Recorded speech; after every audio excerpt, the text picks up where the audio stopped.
ہتک عزت کیس عمران خان کے وکیل کی سماعت میں التوا کی استدعا۔ وفاقی وزیر دفاع خواجہ آصف کے خلاف سابق وزیر اعظم عمران خان کی جانب سے ہتک عزت کی درخواست پر پی ٹی آئی چیئرمین کے وکیل نے سماعت میں التوا کی استدعا کر دی۔ اسلام آباد کی ڈسٹرکٹ اینڈ سیشن کورٹ میں خواجہ آصف کے خلاف عمران خان کی جانب سے دار درخواست پر ہتک عزت کے کیس کی سماعت ہوئی۔ فریقین کے وکلاء ایڈیشنل سیشن جج اسلام آباد کی عدالت میں پیش ہوئے۔ عمران خان کے وکیل نے سماعت میں التوا کی استدعا کرتے ہوئے موقف اختیار کیا کہ جیل بھرو تحریک کے باعث عمران خان سے رابطہ نہیں ہو سکا۔ جیل بھرو تحریک میں اسد عمر اور دیگر کی رہائی گزشتہ شام کو ہوئی۔ دوران سماعت جج نے ریمارکس دیے کہ سماعت ملتوی کر رہے ہیں لیکن زیادہ تاخیر نہیں ہونی چاہیے۔ عدالت نے کیس کی سماعت 18 مارچ تک ملتوی کر دی۔ واضح رہے کہ خواجہ آصف نے عمران خان پر شوکت خانم ہسپتال کے فنڈ میں غیر شفافیت کا الزام لگایا تھا، جس پر انہوں نے خواجہ آصف کے خلاف 10 ارب روپے ہرجانے کا دعویٰ دائر کیا تھا۔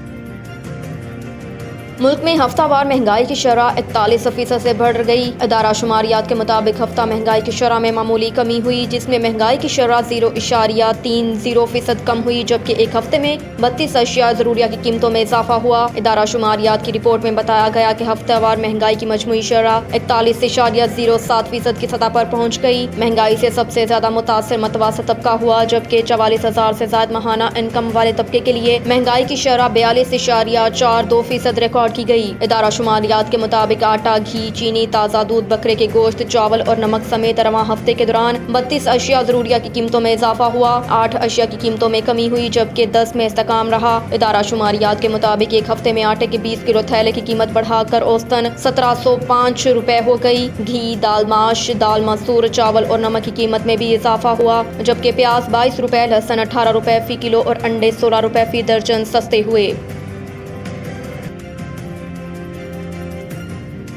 چینی بینک سے 1 ارب 30 کروڑ ڈالر کے رول اوور کی منظوری، پاکستان کو 50 کروڑ ڈالر موصول۔ اسحاق ڈار نے اپنے ایک بیان میں کہا کہ یہ قرض پاکستان نے چین کو ادا کر دیا تھا۔ اس سہولت کے تحت پاکستان کو 50 کروڑ ڈالر جمعے کو موصول ہو چکے ہیں، بقیہ 80 کروڑ ڈالر 2 قسطوں میں جلد موصول ہوں گے۔ وزیر خزانہ کے مطابق اس سے پاکستان کے زر مبادل ذخائر میں اضافہ ہوگا۔ اس سے قبل گزشتہ روز وزیر خزانہ اسحاق ڈار کا کہنا تھا کہ سابق chairman federal board of revenue FBR شبر زیدی نے ملک کے ساتھ جو کیا انہیں جیل میں ہونا چاہیے۔ چیئرمین پاکستان تحریک انصاف کو تنقید کا نشانہ بناتے ہوئے اسحاق ڈار نے کہا کہ عمران خان نے کوئی کسر نہیں چھوڑی تھی کہ ملک ڈیفالٹ کر جائے، لیکن پاکستان ڈیفالٹ نہیں کرے گا۔ وزیر خزانہ اسحاق ڈار نے کہا کہ ہمارے پاس پالیسی بھی ہے، پلان B اور روڈ میپ بھی ہے۔ تمہارے پاس کیا تھا؟ کوئی انڈیکیٹر تو دکھا دیں کہ آپ نے بہت اچھا کام کیا ہو۔ عمران خان اپنے افلاطون لے آئیں اور مقابلہ کر لیں۔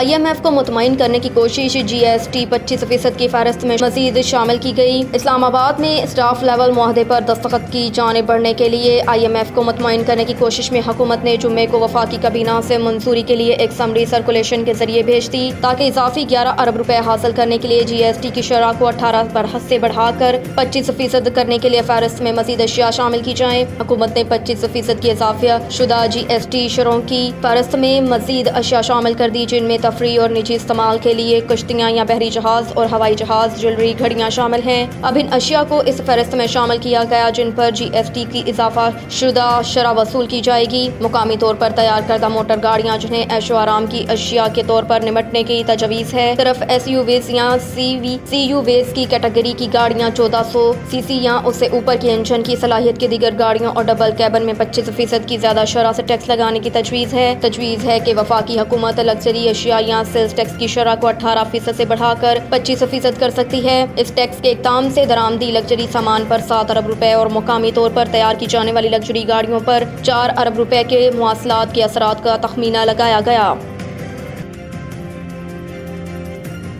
لگتا ہے آرمی چیف مجھے اپنا دشمن سمجھ رہا ہے، کوئی بات کرنے کو تیار نہیں تو میں کیا کروں؟ لاہور میں صحافیوں سے ملاقات میں گفتگو کرتے ہوئے عمران خان کا کہنا تھا کہ میری اسٹیبلشمنٹ سے کوئی لڑائی نہیں، کوئی یہ سمجھتا ہے کہ گھٹنے ٹیک دوں تو یہ نہیں ہو سکتا، اب کوئی بات کرنے کو تیار نہیں تو میں کیا کروں؟ ملک کی بہتری کے لیے آرمی چیف سے بات کرنے کو تیار ہوں۔ انہوں نے کہا کہ چیلنج کرتا ہوں مجھ پر اور اہلیہ پر ایک کرپشن کا کیس ثابت کر دیں۔ ان کا کہنا تھا کہ پورا زور لگایا گیا، پرویز الہی میرا ساتھ چھوڑ دیں۔ اب ہم نے پرویز الہی کے ساتھ وفاداری دکھانی ہے، نہ کسی کے ساتھ بے وفائی نہیں کر سکتا۔ سابق وزیر اعظم کا کہنا تھا کہ جان کے خطرے سے متعلق میری ریکارڈ شدہ یہ ویڈیو بیرون ملک موجود ہے۔ انہوں نے کہا کہ ایک ہی بار میں عام انتخابات ہو جائیں تو پیسے کی بچت ہوگی، ہم پی ڈی ایم کے امپائرز کے باوجود الیکشن جیتیں گے، overseas Pakistani P T I کے ساتھ ہے۔